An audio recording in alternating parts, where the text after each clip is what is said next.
Bonjour et bienvenue, voici notre tour d'horizon économique, géopolitique, sanitaire, énergétique et boursier. Nous sommes le mercredi 1er mars et pour comprendre comment tourne la planète finance, c'est sur la bourse au quotidien et nulle part ailleurs. Et l'épisode du jour s'intitulera « Continuer de pédaler pour ne pas tomber ».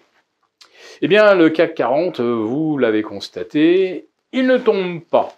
Et depuis le 2 février, depuis un mois, 4 semaines, il latéralise entre 7380 et 7200. On pourrait se dire que c'est bon signe, après 30% de gains, ça ne perd rien. La théorie veut que, après l'épisode de latéralisation, ça ressorte par le haut. Mais il y a à peu près 50% d'exemples contraires où la latéralisation traduit aussi un épuisement. C'est du 50-50. Mais c'est très révélateur de la psychologie actuelle. Tout le monde pense que la pièce va retomber du bon côté. Tout le monde voit le verre à moitié plein. Et quand je dis tout le monde, c'est effectivement beaucoup de monde. Pourquoi? Eh bien parce que les 30% que le CAC a gagné, tout le monde constate que ça paraissait impossible par tous les moyens, toutes les explications les plus alambiquées qu'on pouvait imaginer. On ne peut pas gagner 30% quand les taux prennent 150 points. C'est jamais arrivé. On ne peut pas prendre 30% quand la croissance s'essouffle. Et depuis le début de l'automne dernier, on est tombé à 0,2 ou 0,1% de croissance. Donc on a un fort ralentissement de la croissance. On ne peut pas avoir 30% de hausse dans ces conditions. Et pourtant, on les a eus. On ne peut pas avoir 30% de hausse avec des bénéfices qui se contractent. Et pourtant, ces 30%, on les a eus. Donc maintenant, si ça latéralise, ça veut dire que le marché ne veut pas baisser et que rien ne peut le faire baisser puisque rien ne l'a fait baisser depuis octobre dernier. Maintenant, eh bien, ça serait un petit peu ignorer la logique des flux. Depuis 2 ans, l'argent avait filé de l'autre côté de l'Atlantique. Avec la guerre en Ukraine, il y a encore plus d'argent qui est allé se réfugier loin des combats. Et puis maintenant, on a l'air de se dire que l'Europe, bon an mal an, a trouvé des fournisseurs de gaz, trouvera du diesel, bref, va plus ou moins s'en sortir, en tout cas beaucoup mieux que ce que l'on redoutait. Et là, vous avez un énorme flux qui retraverse l'Atlantique en sens inverse. Vous voyez, c'est comme une espèce d'énorme paquebot.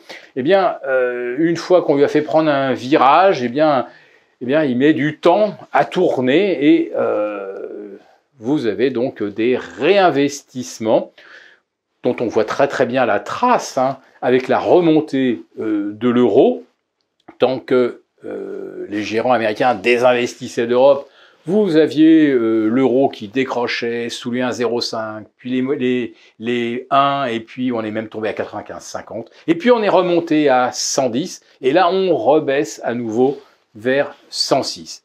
Donc ces flux sont complètement aveugles. C'est juste qu'on rééquilibre des portefeuilles. C'est une espèce de raisonnement par masse et qui, évidemment, ne rentre pas dans le détail, et y compris pourtant des détails très importants comme où sont et où vont les taux d'intérêt, où en sont les bénéfices, à quel niveau de non-croissance allons-nous accéder en 2023, parce que ça sera probablement de la non-croissance d'ici le deuxième semestre, et avec une inflation qui, en plus de ça, continue de progresser. On l'a vu en France, 6,2%, on attendait 6 et on espérait moins. Et si vous retirez l'alimentation et l'énergie, ça n'améliore pas le tableau. Les prix progressent en excluant l'énergie. Et on apprend donc que pour l'alimentaire, il faut s'attendre à une poussée de fièvre terrible pour mars, avril, mai, juin. Autrement dit, les chiffres de l'inflation vont être très, très moches. Mais voilà, vous avez cette conviction que rien ne peut faire baisser le marché et que dans la meilleure hypothèse de consolidation, on sera dans de la latéralisation. Et on vous démontrera évidemment qu'après 3 semaines, 1 mois, 6 semaines, parce qu'on en est à 6 semaines de latéralisation sur l'indice SMI en Suisse, eh bien, les oscillateurs, tous les indicateurs se détendent et qu'on revient de la jauge surachat à une situation beaucoup plus équilibrée, sans que les actions aient perdu finalement plus de 2 ou 3%.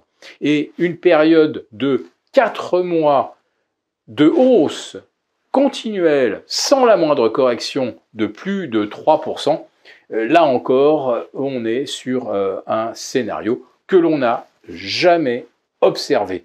Donc, pensez qu'il va se prolonger, tout simplement parce qu'on ne sait plus pourquoi le marché pourrait baisser, ça fait un petit peu léger quand même pour garder cette confiance inébranlable dans la hausse des marchés.